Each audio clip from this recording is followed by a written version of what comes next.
ሰላም ጤና ይስጥልኝ። እንደምንውላችሁ አደራችሁ፣ እንደምንሰነበታችሁ ክቡራትና ክቡራን የኦሪት ክፍል ተከታታዮች ከሀገር ውስጥም ከባህር ማዶም ያላችሁ በያላችሁበት ሰላማችሁ ይብዛ።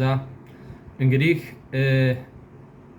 መልካም አዲስ ዘመን እንዲሆንላችሁ እየተመኘሁኝ ወደ ባላቱ እየቀረብነን የተወሰኑ ቀናቶች ናቸው የቀሩ 2-3 ቀኖች ናቸው የቀሩነን እና ወደዚህ አዲስ ዘመን ስንተላለፍ ይሄ ባላት በእውነት ባላት ነው አመት ባል ነው ወይስ የፍርድ ቀን የሚለውን ጥያቄ እንጠይቅና በእነዚህ ዙሪያ ትንሽ ትምህርቶችን ከመጽሐፍ ቅዱስ ገባ ብዬ ምንጮችን እናያለን። እና ሁለተኛው ጥያቄ ደግሞ ይሄ ቀን እውነት የፍርድ ቀን ነው ወይስ የደስታ ቀን? ሌላው ደግሞ በዚህ ቀን የቀንደ መለከት እንዲነፋ የተደረገውስ ለምንድን ነው የሚሉትንም በመጽሐፎች ምንጮችን ይዤ በአንድ ላይ እንማራለን። ሌላው ደግሞ እንግዲህ እንደምናየው በተለያዩ የመጽሐፍ ክፍሎች አዲስ ዓመት ወይም ደግሞ ሮሽ ሃሻና ወይም ደግሞ የዓመት ራስ ተብሎ በኦሪታችን አልተጻፈም። የተጻፈው የቀንደ መለከት ቀን ይሁንላችሁ ነው የሚለው እና እንግዲህ ይሄ ቀን ምንድን ነው? አሁንም በድጋሚ የፍርድ ወይስ የደስታ ቀን ነው የሚለውን በአንድ ላይ እናያለን ማለት ነው። ከምንጮችንን ገባ እያልን እናያቸዋለን በተለያዩ ቦታዎች ማለት ነው።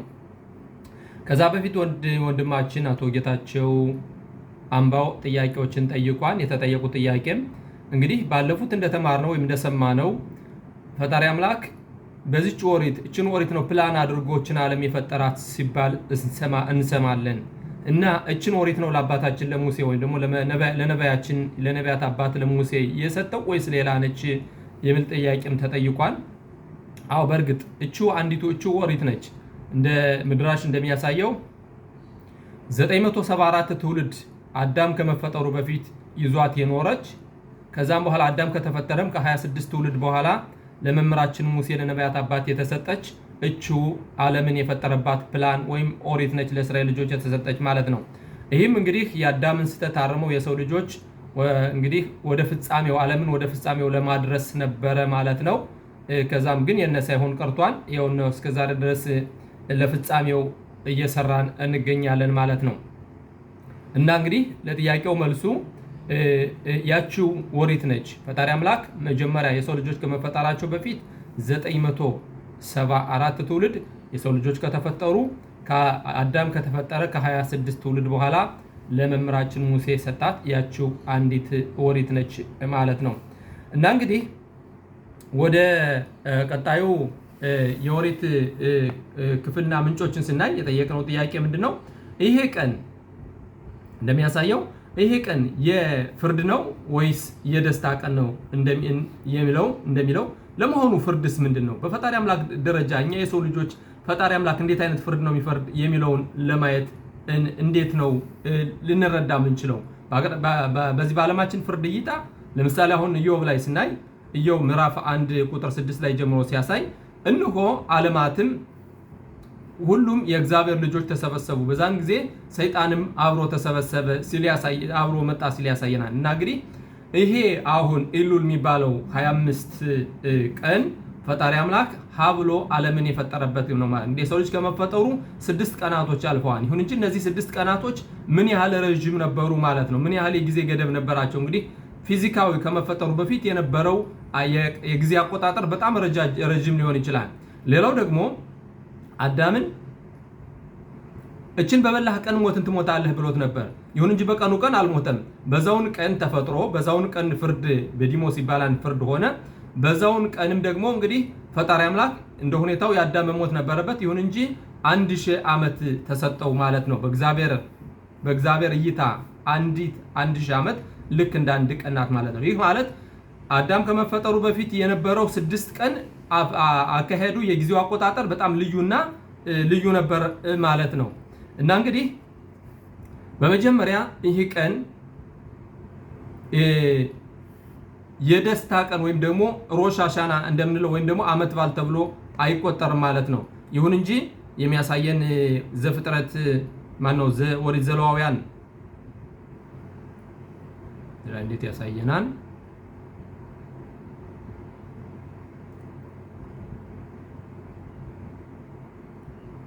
ኦሪት ዘሌዋውያን ምዕራፍ 23 ቁጥር 23 ላይ እንዲህ ሲል ያሳየናል። እግዚአብሔርም ሙሴን እንዲህ ብሎ ተናገረው፣ ለእስራኤል ልጆች እንዲህ ብለህ ንገራቸው፣ በሰባተኛው ወር በመጀመሪያው ቀን ዕረፍት በመለከት ድምፅ መታሰቢያ የተቀደሰ ጉባኤ ይሁንላችሁ ይላል።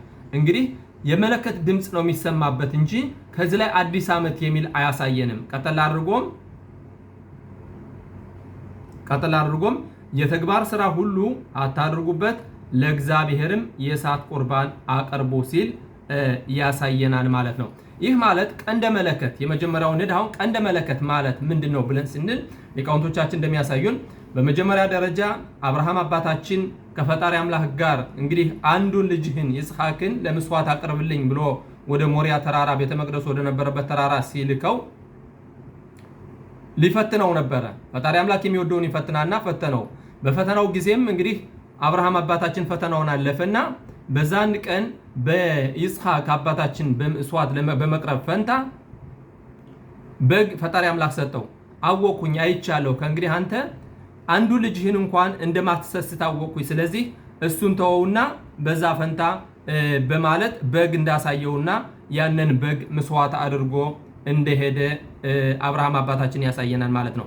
እንግዲህ እኛ የእስራኤል ልጆች ይህ ቀን አንደኛ እኛ ሮሽ ሃሻና እንለዋለን፣ የዓመቶቹ ራስ ነው። የዓመቶቹ ራስ ሊባልበት የሚችለው አዳም የመጀመሪያው ሰው ስለተፈጠረ ነው ማለት ነው። በሁለተኛ ደረጃ ደግሞ የፍርድ ቀን ነው ማለት ነው። እና እንግዲህ እኛ አሁን የእስራኤል ልጆች ምንም እንኳን የፍርድ ቀን እንደሆነ ብናውቅም ፈጣሪ አምላክ ምሕረት እንደሚያደርግና በምሕረቱ በጥሩ ፍርድ እንደሚፈርደን እንደምናውቀው 3 መዝገቦች ይከፈታሉ እንላለን። ኋላም ከዳንኤልም ደግሞ የምናየው ነው። እና በዛን ጊዜ አብርሃም አባታችን የተፈተነበትና ይስሐቅ አባታችን ለመስዋዕት የቀረበበት በዛን ፈንታ በጉን ያቀረበውና ፈጣሪ አምላክ ምሕረት ያደረገበት ስለሆነ በቀንደ መለከት ድምፅ ይነፋን ማለት ነው። የዛ የበጉ ቀንድ ማለት ነው ቀንደ መለከት ማለት። በሁለተኛ ደረጃ ደግሞ የእስራኤል ልጆች እንደምናየው ፈጣሪ አምላክ በሲናይ ተራራ ላይ በወረደበት ጊዜ የቀንደ መለከትና ነጎድጓድ ነው የቀንደ መለከት ድምፅ ይሰማ ነበር። ነጎድጓድና የቀንደ መለከት ድምፅ ይሰማ ነበር ይላልን። አሁን እንግዲህ ስለዚህ ነው አሁን የቀንደ መለከት የሚነፋው ማለት ነው። ሶስተኛው ደግሞ በመጨረሻው ጊዜ ደግሞ በሐሪት አያሚም ወይም ደግሞ የመጨረሻው ንጉስ አሁንም ከዳንኤል እናየዋለን መሲሁ በሚመጣበት ጊዜ በዛን ጊዜ ደግሞ በይታካ በሾፋር ጋዶል ይላል ወይም ደግሞ በጥልቅ ቀንደ መለከት ይነፋን ይላል። በዛን ጊዜ ፈጣሪ አምላክ ዓለምን ለፍርድ ያቀርባታል። እና እንግዲህ ፈጣሪ አምላክ በሰው ልጆች ጋር በሚያደርገው ጊዜ በቀንደ መለከትና በነጎድጓድ ኦሪትን እንደሰጠ የመጨረሻው ጊዜ ደግሞ ሲው ሲመጣም ደግሞ በትልቅ ቀንደ መለከት እንደሚነፋ ከዛም አብርሃም አባታችን ደግሞ አንዱ ልጁ ለመስዋዕት ሲያቀርብ ቀንደ መለከት እንደነፋ እና ይሄ ቀንደ መለከት ዋና ዓላማው ብሽቪል ባልቤል እንግዲህ ሰይጣን አሁን በዓለማችን አለ። ይሄ ሳኔጎርና ካቴጎር በፍርድ ቤቶች እንደምናውቀው በፍርድ ቤቶች አሁን ለምሳሌ ጠበቃና የመንግስት አቃቤ ሕግ አለ። እንግዲህ ይሄ ነው አሁን ብዙዎቻችን የምናየው ሰይጣን እንደሆነ ሌላ እንደ አጋንንትና አጋኔል ነገር ነው የሚመስለን። አይደለም፣ መላእክት ነው፣ እንደማንኛውም መላእክት ነው። ግን የሥራው ሁኔታ ይሄ ነው። ካቴጎር ሆኖ ነው የሚሰራው ማለት ነው። ልክ በፍርድ ቤቶች እንደምናየው ማለት ነው። እና እንግዲህ አሁን እሱ ሁልጊዜም የሰው ልጆችን ለፈተና ያቀርባል። መሰናክል እንግዲህ አሁን አንድ ሰው ወደ ስፖርት በሚሄድበት ጊዜ ያውቃሉ ያን ነገር ብዙ ጉልበትና ብዙ ኃይል እንደሚጠይቅ ያውቃሉ። ይሁን እንጂ ይሄን ፈተና አልፎ ነው እንግዲህ ለምሳሌ አሁን ሜዳሊያ የሚቀበሉት በስፖርቱ ደረጃ ስናይ ፈጣሪ አምላክ ደግሞ ይፈትነናል። ልክ አብርሃም አባታችንን እንደፈተነውና 10 ፈተናዎች እንደፈተነው እኛን የሰው ልጆችን ደግሞ ይፈትነናል። ለመፈተን ደግሞ የተታዘዘው ይሄ የጸረራ ምንለው መላእክት ነው ማለት ነው። እንግዲህ እሱ ነው እንግዲህ በዚህ በተለያዩ ነገሮች ይፈትነናል። ይህን ፈተናውን ስናልፍ ከዛም በኋላ መንግስተ ሰማያትንና የዘላለም ሕይወትን ልናገኝ የምንችለው በዚህ ይህን ፈተና ስናልፍ ነው ማለት ነው። እና እንግዲህ በአጠቃላይ ጠቅለል ስናደርገው ቀንደ መለከቶች በ3 ቦታዎች ይታያሉ። በይስሐቅ መስዋዕትነት የተሰዋው በግ ቀንድ፣ እንደገና ኦሪትን በተቀበልነን ጊዜ ፈጣሪ አምላክ በነጎድጓድና በቀንደ መለከት፣ በመጨረሻው ጊዜ ደግሞ የመሲሁ ሲመጣ ደግሞ በጥልቅ ቀንደ መለከት እንደሚነፋ። ሌላው ደግሞ የመጀመሪያው ቀንደ መለከት መቼ ነው ሲል ይሄ ራቢኖን ካላዛን የተባለ የሰው ልጅ ካፈር በፈጠረበት ጊዜ እፍ ብሎ እስትንፋሱን ባደረገበት ጊዜ ነው ይላል። ይሄ ውስጥ ሚስጥር ነው፣ ትንሽ ሊያስቸግረን ይችላል ማለት ነው። ይህን ካልን አሁን እንግዲህ አሁን ይህ ቀን የፍርድ ነው ወይስ የደስታ ቀን ነው ብለን ስንሄድ አሁን ሁኔታው እንደ ሁኔታው ዓለማት ሁሉ ለፍርድ የሚቀርቡበት ቀን ነው ማለት ነው። ይሁን እንጂ እኛ ግን የእስራኤል ልጆቹ ፈጣሪ አምላክ ልጆች ብሎ የመረጠንና ልጆቹ እስከሆነን ድረስ ፈጣሪ አምላክ በምህረቱ ይፈርዳን ብለን ስለምናስብ በዛን ቀን ተለባብሰን በዛን ቀን ተዋውበን ወደ ፍርድ እንቀርባለን። ምክንያቱም ከፍርድ ቤት የተቀመጠው የሰማዩ አባታችን ፈጣሪ አምላክ እስከሆነ ድረስ ይሄን ሚስጥርም የተሰጠ ለእስራኤል ልጆች ብቻ ነው። ዓለማት አሁን ይህን አያውቁትም። ዓለማት አሁን በዚች ቀን ለፍርድ እንደሚቆም እንዳጋጣሚ ሆኖ በዚህ ዓመት ደግሞ የተባበሩት መንግስታት በዚህ በእኛው በሮሽ ሃሻና ቀን ለፍርድ ይሰበሰባሉ። ይሄም የእስራኤልን ሀገር ለመፍረድ በይሁዳን ላይ ለመፍረድና ለነዚህ እንትናቸው ላልታወቀ የመጡበት ላልታወቀ ፍልስጤማውያን ምድር ቦታ ለመስጠት የሌላ ነው። ግን መቼም በተመሳሳይ ሆኖ በዛን ቀን ዓለማትም ይሰባሰባሉ፣ የዓለም ህዝቦችም ይሰባሰባሉ። ይሁን እንጂ እንደ ሁኔታው ግን ዓለማት አሁን ይህንን የፍርድ ቀን አያውቁትም። እኛ የእስራኤል ልጆች ብቻ ነን እንግዲህ ለፍርድ የምንቀርብና ቀኑን የምናውቀው ይሄ ሚስጥሩ ለኛ ስለተገለጸ ወሬት ለኛ ስለተሰጠችን ነው ማለት ነው። በመጀመሪያ ራብ ዛሚር ኮይን አዳም በማጋላሻና ከሚለው መጽሐፉ ላይ በጻፈው ባሰፈረው ላይ እንዲህ ይላል። ዮም ብሪያት አዳም ሚናን ያሻኒም ይላል። ብሪያት ሃሚን ኤኑሺ አይታ በዮም ሮሽ ሃሻና ከሙባ በሚድራሽ አዳም ርሾን ኒብራ በሮሽ ሃሻና ሺባ በዮም አሽሺ። እንግዲህ ዓለምን ለ6 ቀን ከፈጠረ ቀን ዓለምን እና በውስጧ ያሉትን 6 ቀን ከፈጠረ በኋላ የመጨረሻው ፍጥረት አዳም ነው ማለት ነው። እንግዲህ በ25 ቀን ኢሉል በሚባለው ፈጠራ ጀመረ ፈጣሪ አምላክ። በ6ኛው ቀን እንግዲህ ሰንበት የምትገባበት ቀን ነበር። በዛችን ቀን አዳም ባይሳሳት ኖሮ ወደ ዘላለም ገነት ነበር የሚገባው። የሰው ልጆችም ወደ አውላ ማስያ የምንለው ወይም ደግሞ ወደዚህ ምድር ዓለም ባልተላክነ ነበር ማለት ነው። ምክንያቱም በዛው ቀን ተሳሳተ፣ በዛው ቀን ፍርድ ተፈረደበትና በዛውም ቀን ተገነት ወጥቶ ተባረረ ማለት ነው። ስለዚህ ያቺ ቀን በየዓመቱ እንግዲህ እኛ የምናውቀው ሚስጥሩ የተገለጠልን የእስራኤል ልጆች ሁላችንም ለፍርድ እንደምንቆም እናውቀዋለን። ይሁን እንጂ ፈራጁ ግን የሰማዩ አባት ንጉሳችን ስለሆነ ድረስ እሱን ለማንገስ ነው እንግዲህ ተለባብሰን የምንቀርበው ምንም የፍርድ ቀን እንደሆነ ብናውቁም በማሃርሽ አዳም ርሾን ኒብራ በዮም ዘ ወማዝ ይትኪል ልምኖት את מניין הימים והשנים לכן מתחלף מניין השנים בכל שנה בתחילת חודש תשרי ולא בתחילת חודש ניסן።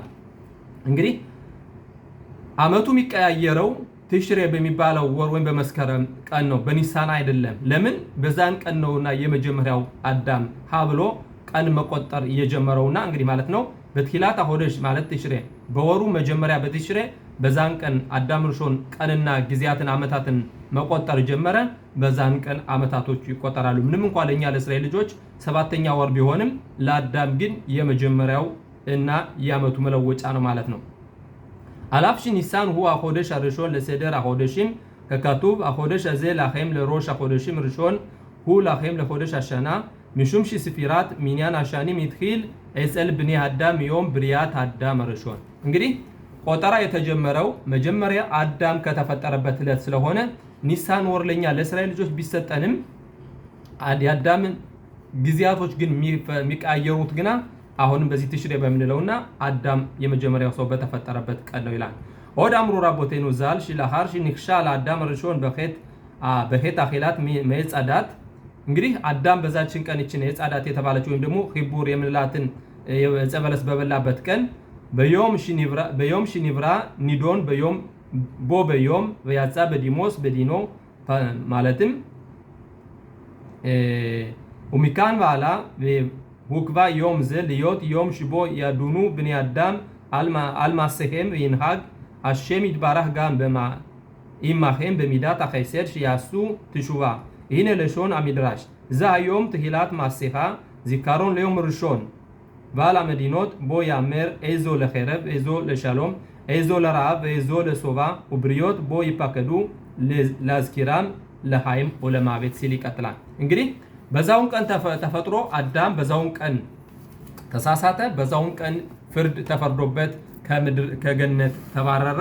እንግዲህ በዛን ቀን የሰው ልጆች የትኛይቱ ሀገር ለጦርነት የትኛይቱ ሴት ልጅ እንደምትወልድ የትኛይቱ ምድር እንደምታፈራ የትኛይቱ ውሃ ሙላትና ጎርፍ እንደሚያጥለቀልቃት በዛን ቀን ይፈረዳል። ይህም ሁሉ ግን የሰው ልጆች አጠቃላይ የምድር ህዝቦች አያውቁትም። ለኛ ለእስራኤል ልጆች ግና ይሄ ነገር ተሰጥቶናል ማለት ነው። አሁን ጠቅለል ስናደርገው አንደኛ የደስታ ቀን ነው። መጽሐፈ ነህምያ ምዕራፍ 8 ቁጥር 1 ጀምሮ እንደሚያሳየው በዛን ቀን አትዘኑ፣ የደስታ ቀን ነው። እንግዲህ የሰባውን ብሉ፣ መጣሚውን ነገር እንደማረና እንግዲህ በዛን ቀን እንደምናውቀው ተፖህ ብድባሽ ይባላል፣ ወይም ደግሞ ኤፕል የሚባለውን በማር እየለወስን ነው ምንም መገበው። ለምን ከነህምያ መጽሐፍ እንደተጻፈው ማለት ነው። በዚህ ቀን አትዘኑ፣ የፍርድ ቀን ነው ብላችሁ አትዘኑ። በዛ ፈንታ ግን የሰባውን ብሉ፣ ተጣሚ ነገሮችንም ተመገቡ፣ ለሌላቸው ለድሆችና ለሌዋውያንም ስጧቸው፣ በዛን ቀን ተደሰቱ ብሎ ስላዘዘ እኛም ደግሞ እንግዲህ ፈራጅ አባታችን ስለሆነ በዛን ቀን እንደሳለን። ምክንያቱም መጥፎ እንኳን ብንሰራ ፈጣሪ አምላክ መሐሪ ነውና በጥሩ ፍርድ ይፈርደናል ብለን በማሰብ የደስታን ቀን አድርገነው እንውላለን ማለት ነው። እና እንግዲህ ለዛም ነው ቀንደ መለከት የሚነፋው። ይሄንን ሰይጣንን ብሽቢል ባልቤሉ ማለትም ደግሞ ቀንደ መለከቱ ሲነፋ ልክ የመሲው ቀን የመጣ ይመስለውና ይፈራል። ለምንድን ነው? እንዳየነው ፈጣሪ አምላክ በሶስት ቦታዎች አይተናል። መጀመሪያ ኦሪትን ሲሰጥ ፈጣሪ አምላክ ቀንደ መለከት እንደነፋ፣ በመጨረሻው ደግሞ በይታካ በሾፋር ጋር ወይም ደግሞ በትልቅ ቀንደ መለከት ትንቢተ ኢሳይያስ እንደሚያሳየው ይነፋ እንዳለው በዛን ጊዜ ሰይጣን ይጨነቃል። ለምንድን ነው? መሲሁ መጣ ማለት እንግዲህ የሱ ታፍኪድ ወይም የሱ የሥራ ደረጃ አበቃ ማለት ነው። በተደጋጋሚ ጊዜያቶች እንደምገልጽላችሁ መሲሁ ከመጣ ይሄ የዘላለሙ ንጉስ፣ አሁን ከዳንኤል የምናነበው የዘላለሙ ንጉስ ከመጣ ሰይጣን ይቆረጣል። ከዛም በኋላ እንዴት ነው የሚሉት? ሳሜህ የሚሉት አለ። ሳሜህ ላሜድ አለፍ የሚባል አለ በፊደሎች ነው።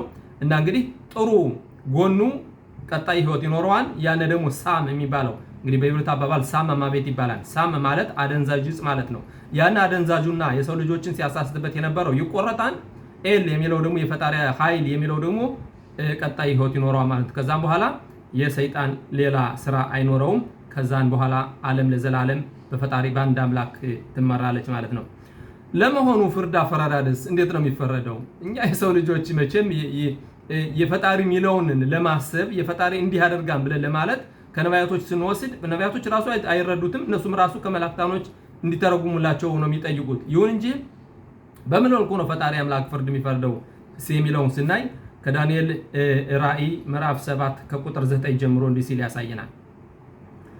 ዙፋኖችም እስኪዘረጉ ድረስ አየሁ፣ በዘመናት የሸመገለውም ተቀመጠ፣ ልብሱም እንደ በረዶ ነጭ፣ የራሱም ጠጉር እንደ ጥሩ ጥጥ ነበረ፣ ዙፋኑም የእሳት ነበልባል ነበረ፣ መንኮራኩሮቹም የሚነድድ እሳት ነበሩ። ይህን እንግዲህ በግምት ራሱ ዳንኤል እንኳን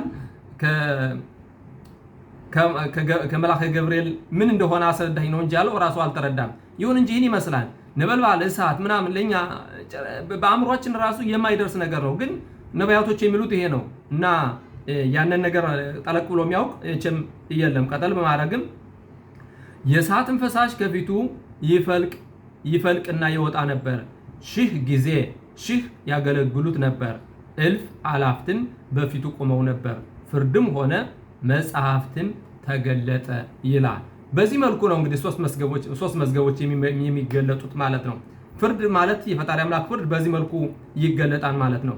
እና ሁላችንም ሁሉ ጊዜ እንደምናውቀው ሶስት መዝገቦች ይከፈታሉ። አንዱ ወደ ጻድቃን፣ ሁለተኛው ወደ ኃጢአተኛው፣ ጻድቃን ወደ ጻድቃኑ፣ መሀል ላይ ያለው ደግሞ 10 ቀን ይሰጠናል። በእነዚህ 10 ቀኖች ከተመለስነን ወደ ጻድቃኑ ሚዛናችን ካመዘነ ወደ ጻድቃኑ፣ ካላመዘነ ወደ ኃጢአተኞች ይላል። ከዚህ ላይ ሁላችንም ጥያቄ ኢዮብም የጠየቀው መምህራችን ሙሴም የጠየቁት ጥያቄ ነው። ለማራሻ በቶ ብሎ ጻድቅ በላሮ ሁላችሁም አሁን የምትሉት በየዓመቱ እንዲህ ትልናላችሁ። እናንተ ራባኒም ወናንተ ተማረን የምትሉ በየዓመቱ እንዲህ ትላላችሁ። ይሁን እንጂ ኃጢአተኞች ሲሞቱም አላየንም፣ እንደገና ደግሞ ጻድቃኖችም ደግሞ ከሞት ሲድኑ አላየንም። እና ምን አይነት ወሬ ነው የምታወሩን ብላችሁ ልጠይቁ ትችላላችሁ። ይሄ ማለት ሞት ማለት አሁን አጋጣሚ ዛሬ ሽንኩርት ይዤላችሁ ልመጣ አስቤ ነበር። ሽንኩርት የተለያየ አሁን የመጀመሪያው ልክ ካፈሩ ጋር አፈር ይመሳሰላል። ሁለተኛው ትንሽ ነፃ ያለ ነው። ሶስተኛው ደግሞ በጣም ነጣ ያለ ነው። ውስጥ ያለችው ደግሞ በጣም ደግሞ ነጭ ነች፣ ሽንኩርት ስንልጠው ማለት ነው። ነፍሳችንም እንደዚህ ነች። ስለ እንግዲህ ይሄ መጥፎ የሰራ ሲፈረድበት ነፍሱ ነች የምትቆረጠው እንጂ ሰውየው 70 ዓመት 80 ዓመት ለዘላለም እስከ ተሰጠው ጊዜ 100 ዓመት ቢሆን መኖር ይችላል። ይሄ ሰው ኃጢአተኛ ሰው የተፈረደበት ሰው ወደ ኃጢአት ተፈረደበት ማለት ነፍሱ ነች እንግዲህ ከፈጣሪ አምላክ ጋር ያላት ግንኙነት የምትቋረጠው እንጂ ይሄ ሰው እንደተሰጠው ጊዜ በምድር ዓለም 80 ዓመት 90 ዓመት መኖር ይችላል። ጻድቃንም ደግሞ የተሰጠችውን ጊዜ ይኖራል። ይሁን እንጂ ወደ ጽድቁ መጽሐፍ ተጻፈ ሲባል ግን ነፍሱ ወደ ጽድቁ ሆነች ማለት ነው። እችን ምድር ዓለም በሚለቅበት ጊዜ ቀጥታ የመጀመሪያው አዳም ወደ ነበረበት ነው የሚሄደው ማለት ነው። እና ፍርድ ሲባል የነፍስ ፍርድ እንጂ የስጋ ፍርድ እንዳይመስላችሁ ማለት ነው። አሁን እንግዲህ ብዙዎች አሁን ያስቡት በየዓመቱ ይንጥላውናላችሁ፣ ግን ጻድቃኖች እንደገና ሲሞቱ ነው ያለን። ኃጢአተኞች ግን ያው አብረውን አሉ እና እንዴት አድርጋችሁ ነው ፍርድ ፈረደ 3 መዝገብ ተከፈቱ ሊሉ ይችላሉ። ይሄ ውስጥ ሁኔታውን ትንሽ ጠለቅ ብሎ ለማያውቅ ማለት ነው እንጂ ይሁን እንጂ ፍርድ የሚሰጠው በነፍስ እንጂ ስጋማ እኮ አፈር ነች። ነፍሳችን በምትለቀን ጊዜ እኮ አፈር እኮ ወደ አፈርነቱ ነው የሚመለሰው። ስለዚህ በአፈር ላይ አይደለም ፍርድ የሚፈረደው በነፍስ ላይ እንጂ። እና ነፍስ ደግሞ 5 ደረጃዎች አላቸው እንደ ባለፈው እንደገለጹትኝ ጉፍ፣ ነፈሽ፣ ንሻማ፣ ሀያ በያሂዳ ይባላል። ሀያ በያሂዳ የሚባሉትኝ ጠለቅ ያለ ዘም ያሉትኝ የሽንኩርቱ ውስጡ ነጭ በጣም ነጭ ሆኑትኝ ኦሪትን የሚማሩና ለእስራኤል ልጆች ብቻ ነው ያላቸው። እንደገና ለእንስሳቶች ደግሞ ነፈሽ ምትባላለች፣ ነፈሽ በሚ ትባላለች። ይሄ የሽንኩርቱ ልጣጭ ደንበረኛው ታፈር ጋር የሚቀራረበው ማለት ነው። ስለዚህ እንስሳ በሙሉ ሲሞቱ ቀጣይ ህይወት የላቸውም። የአዳም ዘር አጠቃላይ አህዛብ ምንላቸው ደግሞ ንሻማ ወይም ደግሞ ነፍስ እስትንፋስ አላቸው እና በሰባቱን የኖህ ትእዛዛቶች በሚጠብቁበት ጊዜ የነሱም ነፍስ ወደ ገነት ተወርዳለች። ያለበለዚያ ግን ያን ያልጠበቁ ሁሉ ደግሞ ሲሞቱ ቀጣይ ህይወት የላቸው ማለት ነው። አሁን ይሄ የምዕራቡ ዓለምና እነ ግሪክና እነ ሮማ የሚያራምዱት የርዕዮተ ዓለም አሁን ምንድነው ስጋ እንጂ ነፍስ የለም የሚሉት እውነታቸው ነው። ነፍሳቸው ገና ተቆርጣ ተፈርዶባታል፣ ቀጣይ ህይወት የላትም። ምክንያቱም እነዚህን ሰባቱን የኖህ ትእዛዛቶች አይጠብቁም። በዛ ፈንታ የተለያዩ የባዳ ምልክቶች ነው ተክተው ያለ ማለት ነው። ቀጠል በማድረግም እንዲህ ሲል ያሳየናል። እንግዲህ እንዴት ነው መጽሐፍም ተገለጠ ይላል። የዚያን ጊዜም ቀንዱ ይናገር ስለ ሮማ ፍርድ ነው። ይሄን እንለፈው ተሮማ ጋር ያገናኘን አጠቃላይ ማሳየት የምፈልገው ስለ ፍርድ ሁኔታ እንዴት ፍርድ እንደሚካሄድ ነው እንጂ አጠቃላይ በዛን ጊዜ እንደምናውቀው ከባቢሎን 4ቱ ነገስታቶች በዚህ ዓለም የሚነግሱትን ፍርድ እንደሚፈረድባቸው ስለዛ ነው የሚያሳየው።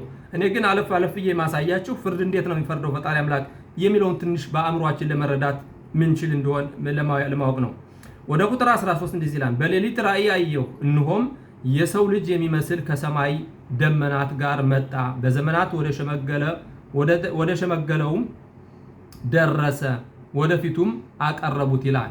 እንግዲህ ይሄ አሁንም ደግሞ አለው በሌሊት ራእይ አየሁ፣ እነሆም የሰው ልጅ የሚመስል ከሰማይ ደመናት ጋር መጣ፣ በዘመናት ወደ ሸመገለውም ደረሰ፣ ወደፊትም አቀረቡት። ወገኖችና አሕዛብ በልዩ ልዩ ቋንቋም የሚናገሩ ሁሉ ይገዙለት ዘንድ ግዛትና ክብር መንግስትም ተሰጠው። ግዛቱም የማያልፍ የዘላለም ግዛት ነው፣ መንግስቱም የማይጠፋ ነው ይላል። እንግዲህ ይሄ በደመና አድርጎ የመጣው ማለው ማን ነው ሲሉ ተንታኞች ሲያሳዩን እንዲሁም ራብ ዛሚር ኮይን መሲሁ ነው ማለት ነው፣ የመጨረሻው ንጉስ ነው ማለት ነው። ይሁን እንጂ አሁን በዚህ ሁኔታ ላይ ግን ፍርድ ሲሰጥ ግን መጀመሪያ የፍርድ የተሰጠው ዳንኤል ባየበት ጊዜ ከምዕራፍ 2ም እንደምናየው መጀመሪያ ባቢሎን፣ ከዛም በኋላ ፓራስ የዛሬቱ ኢራን፣ ከዛ ደግሞ ግሪክ፣ እንደዛ ሮማ፣ ከሮማ በኋላ ይሄ ሁሉ ጊዜ ከተሰጠ በኋላ የመጨረሻ ጊዜ ግን የሚመጣው ግን ዓለምን በአንድ ላይ ልዩ ቋንቋ የሚናገሩትን ዓለምን በአንድ ላይ አድርጎ እንዴት ነው የሚለው ተዚህ ላይ ወገኖችና አሕዛብ በልዩ ቋንቋም የሚናገሩ ሁሉ ይገዙለት ዘንድ ግዛትና ክብር መንግስትም የተሰጠው። ግዛቱም የማያልፍ የዘላለም ግዛት ነው፣ መንግስቱም የማይጠፋ ነው ሲል ያሳያን። ይሄ ማለት መሲሐችን የምንጠባበቀው ማለት ነው። ወደ ቁጥር 18 ነገር ግን ይላል የልዑሉ ቅዱሳን መንግስቱን ይወስዳሉ፣ እስከ ዘላለም ዓለም መንግስቱን ይወርሳሉ። የልዑል ቅዱሳን እንግዲህ እንዳልኋችሁ መጀመሪያ ፈጣሪ አምላክ ግዛትን ለነዚህ 4 ነገስታቶች ለገለጽኳቸው ተሰጥቶ ቆየ። ከዛም በኋላ ግን ለልዑል ቅዱሳን ለእስራኤል ልጆች ግዛቱ እንደሚሰጥና የማያልፍ የዘላለም ግዛትም ለእስራኤል ልጆች እንደሚሆን ያሳያል። አሁን እንደምታዩት ሁላችን በስደት ላይ ነን። ምክንያቱም ከዚህ በፊት ፍርድ ተፈርዷል።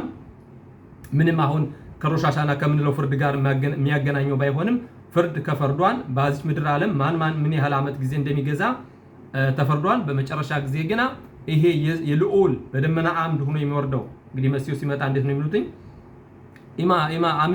ኢማም እስራኤል ዛሁ ከትንቢተ ኢሳይያስ ምዕራፍ 60 አፍታራ ትናንትና እንዳነበብ ነው ኢማም እስራኤል ዛሁ በደመና አምድ ሆኖ ይመጣል። የእስራኤል ልጆች ወደ መንገዱ ከቀረቡና በሐዛራ ብቹባ ይባላል ወደ ፈጣሪ ከተመለሱ ልክ በደመና አምድ ይመጣል። ካልሆነ ግና አኔ ኦሊያል ሐሞር ይላል ወይም ደግሞ ድሃና ከአህያ ላይ ሆኖ ይመጣል ይላል።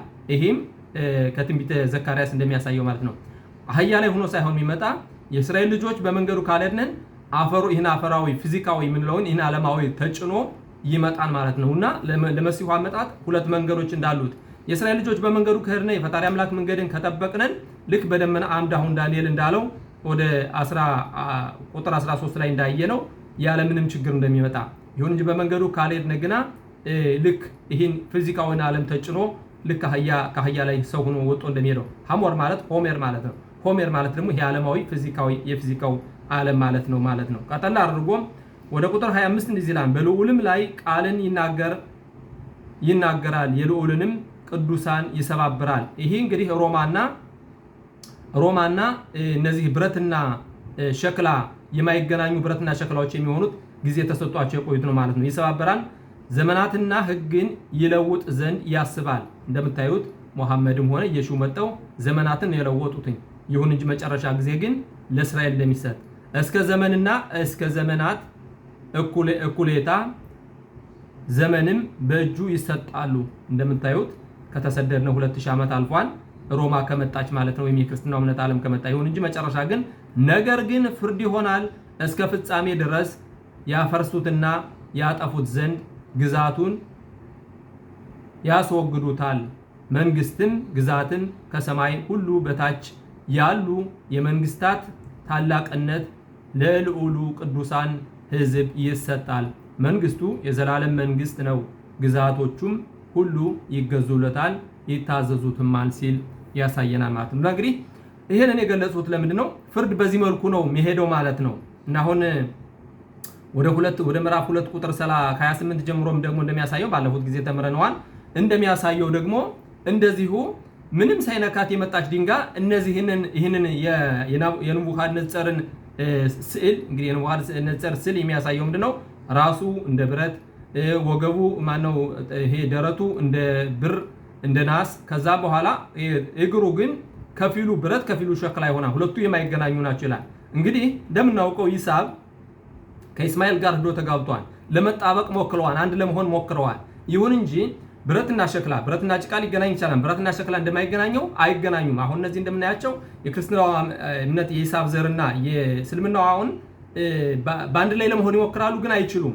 አሁን በአንድ ላይ ኖረው በጊዜያችን ይወቅሱናል፣ በአንድ ላይ እንትን ይሉናል። ይሁን እንጂ መሆን አይችሉም። በመጨረሻው ጊዜም ደግሞ አንድ ለመሆን ለመምሰል የሚሞክሩና እቻ ሀገር ለኛ ትገባለች ብሎ የሚመጡ እነዚህ ናቸው። መጨረሻ ግን ሸክላና ብረት እንደማይገናኝ እነሱም ደግሞ ሊገናኙ አይችሉም፣ እርስ በርሳቸው ይዋጋሉ ማለት ነው። እንግዲህ ከላይ ድንጋይ ምንም ሳይነካት ከላይ ያለች ድንጋይ መጥታ ያንን ብረትና ሸክላ ሰባበረችው። ሁሉም በአንድ ላይ ተሰባበረ ማለት ነው። እንግዲህ የዓለማት ግዛት ያበቃን፣ ከዛም በኋላ ግዛት ለእስራኤል ልጆች ይሰጣን ማለት ነው።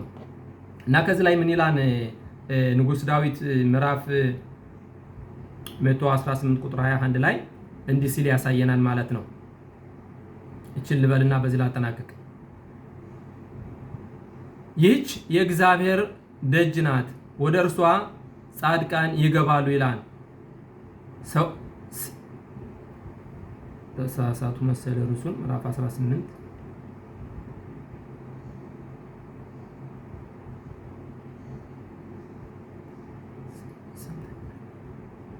ሰምተኸኛልና መድኃኒትም ሆነኸኛልና አመሰግንሃለሁ። ግንበኞች የናቁት ድንጋይ እርሱ የማዕዘን ራስ ሆነ ይላል። ግንበኞች ኤቨን ማዕሱ አቦኒም አይታለሮሽ ግና ግንበኞች የናቋት ድንጋይ በእውነት ድንጋይ አይደለም ንጉሥ ዳዊት ማለት የፈለገው ግንበኞች የናቋት ድንጋይ ወደ ቁጥር 22 ግንበኞች የናቋት ድንጋይ እሷ የራሱ ማዕዘን ሆነች ይላል። እንግዲህ ለዘመናት ዓለማት ሲንቁን ሲያዋርዱን በየቦታው ሲያቃልሉንና ከቦታ ቦታ ሲያባርሩ ኑረዋል። እቺ የተናቀች ነች። እንግዲህ የእስራኤል ልጆች እነዚህ የተናቁ ህዝቦች ናቸው መጨረሻ ላይ ራስ ላይ የሚወጡት ማለት ነው። እነዚህ ዓለማት በሙሉ ልክ እንደዛ እንደ ናቡከደነፆር ምስል ድንጋይቱ መጣ ከላይ እንዳፈረሰችው እቺ ድንጋይ ማናት? የእስራኤል ልጆች። ከዚህ ላይ 22 የሚያሳየ ምንድነው? ግንበኞች የናቁት ድንጋይ እርሱ የማዕዘን ራስ ሆነ። እንግዲህ ይሄን ምልበት ዋና ዓላማው ምንድነው? ዓለማት ይሄን አያውቁም። ዛሬ በዚህ በምድር ዓለም ብቻ ነው ሽኮቻቸው።